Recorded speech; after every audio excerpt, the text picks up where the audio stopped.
অনেক দিন আগের কথা। একটা ছোট্ট গ্রামে আরিফ নামে একটা ছেলে থাকত। ওর বয়স ছিল মাত্র 12, কিন্তু ওর চোখে সবসময় দুঃখ আর কষ্ট দেখা যেত। প্রতি রাতে আরিফ পাশের ঘর থেকে তার মায়ের চিৎকার শুনতে পেত।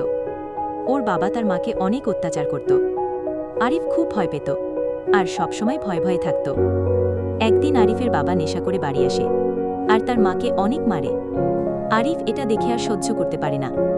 ও দৌড়ে গিয়ে তার বাবা মায়ের মাঝে দাঁড়ায় আর তার বাবার হাত চেপে ধরে।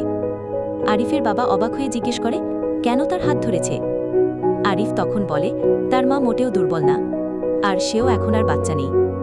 সে বাবাকে বোঝায় যে অন্যায়ভাবে মাকে মারা ঠিক না। আরিফের কথা শুনে বাবা অবাক হয়ে যায়। চারদিক নিস্তব্ধ হয়ে যায়। আরিফের মা চোখের জল নিয়ে ছেলেকে জড়িয়ে ধরে। সে ভাবে তার ছোট্ট ছেলেই তার সবচেয়ে বড় রক্ষক।